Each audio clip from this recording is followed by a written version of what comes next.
Hi, friends. You can file this one under diversifying your reselling activities or me diversifying my reselling activities.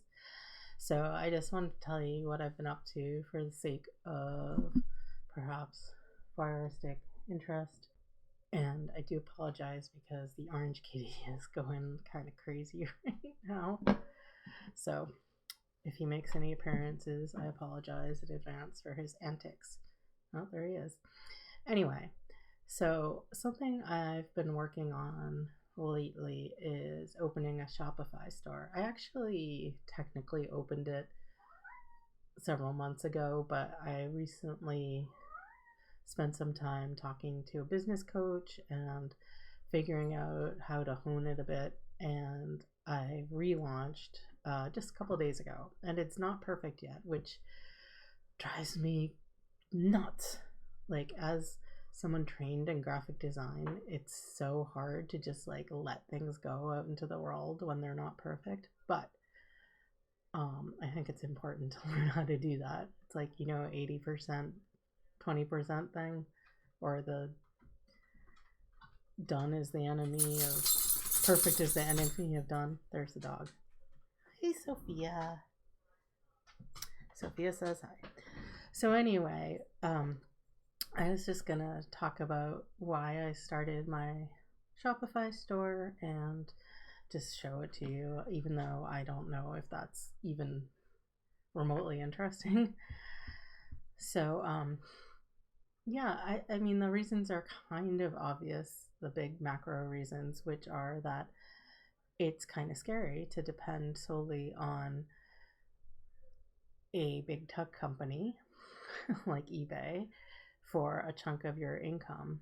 And even though I sell on other platforms too, like Etsy and Discogs and here and there and everywhere, and do some other reselling type activities, like, sometimes I'll do RA on Amazon, or sometimes I'll do consignment stuff or sell clothes to ThredUp, or things like that.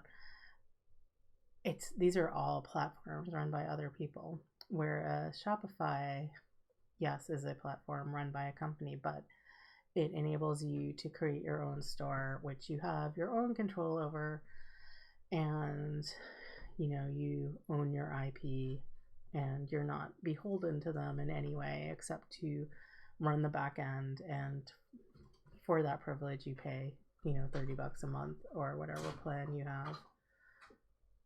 Oh my god. So that's sort of the big reason.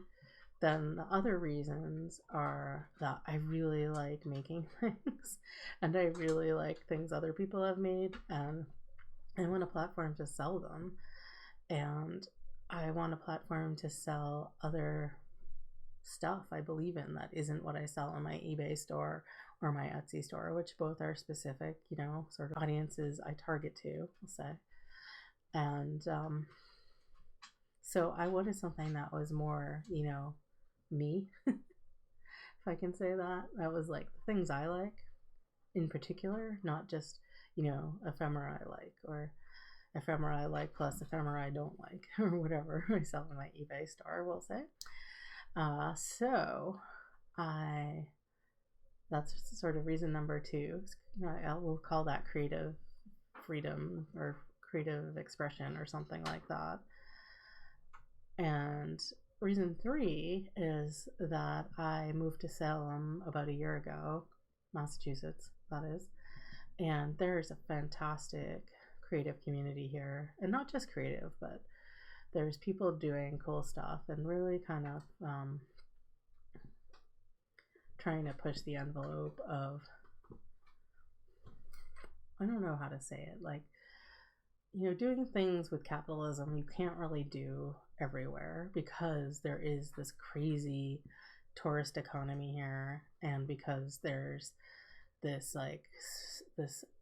spirit of diversity and tolerance that comes from the fact that this town is famous for its spirit of non-diversity and non-tolerance, i.e. in the 1690s when we killed our neighbors that we didn't like, and we called them witches. But now,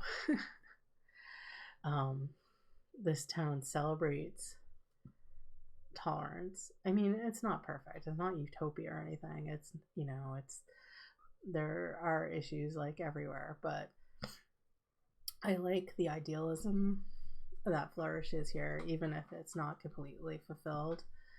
And I want to be part of the good part of that.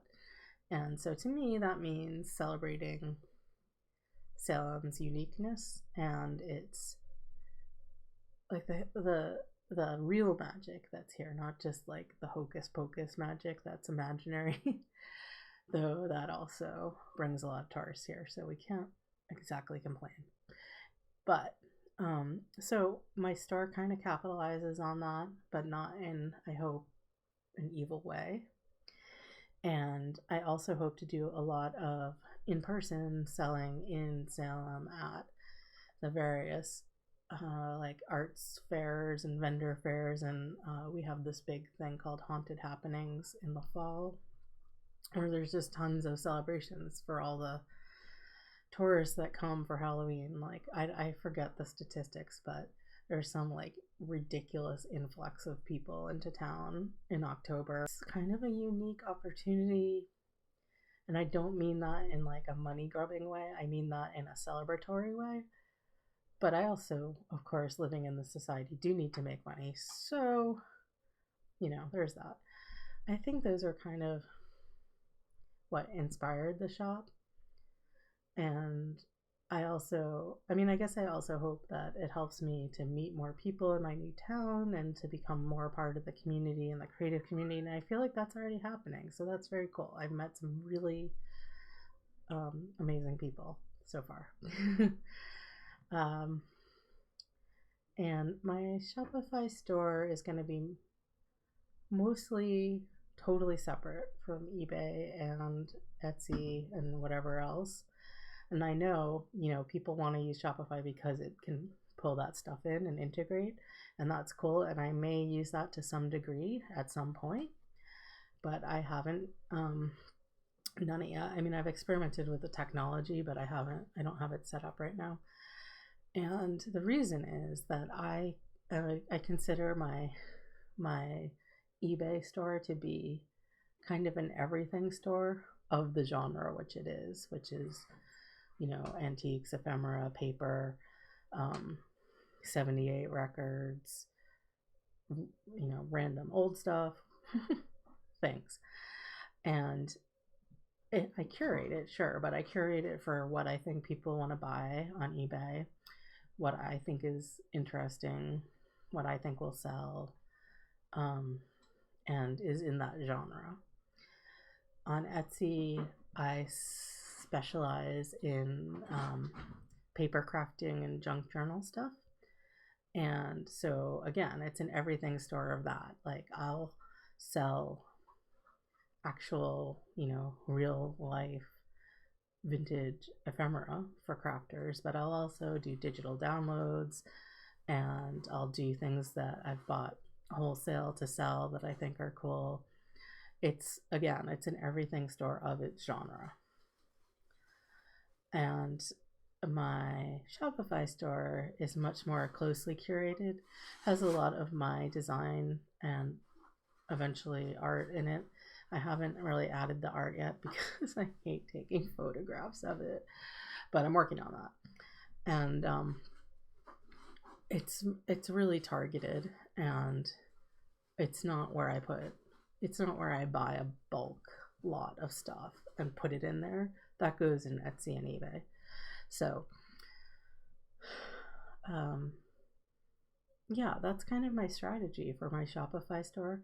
So like I said, like eventually I might, like I do have a few things that are listed on eBay or Etsy that are in there, and I just did that manually.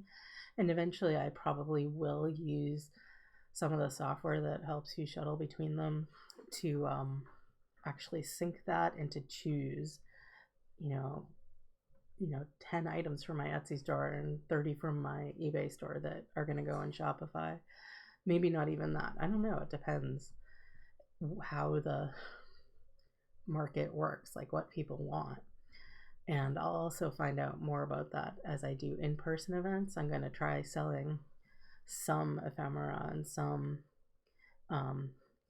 paper crafting supplies and see how that goes. And if that's part of what interests people, I'll keep it in the store. And if it's not, I'll keep moving in other directions. It's going to be a learn and pivot kind of situation. Like, you have to just see what people want and go that way while still maintaining your integrity and making things you believe in and you want to sell. So, it's easy. Anyway, I'll show you my store.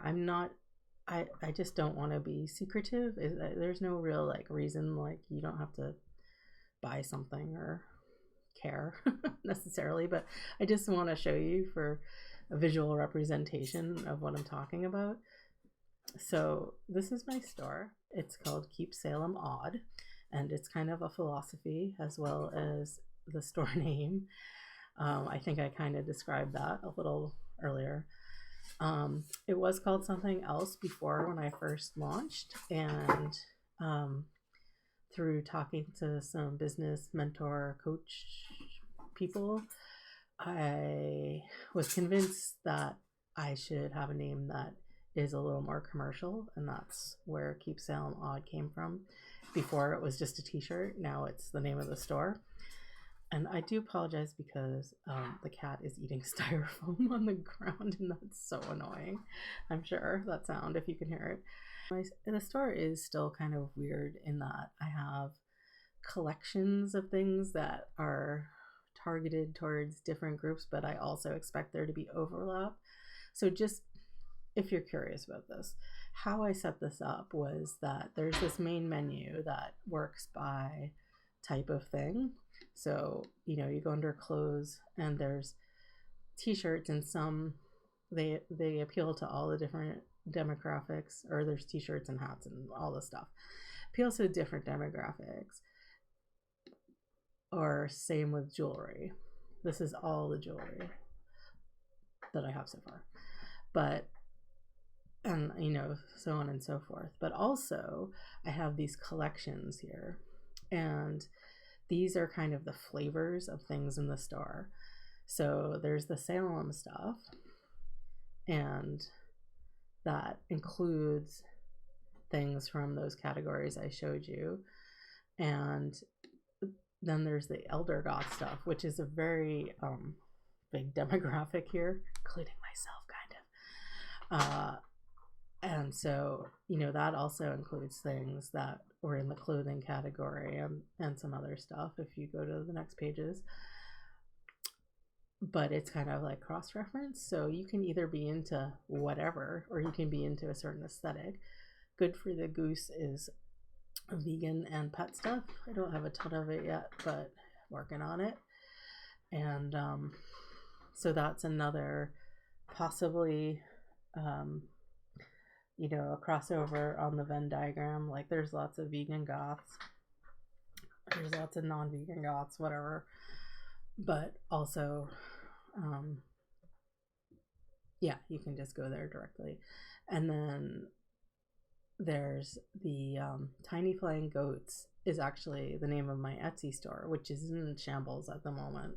I mean, you can look at it, but it's no example of anything. I put it on the back burner for quite some time. But it's also a collection here, and this is going to be more ephemera you can use for crafting, and old books and photos and things that people might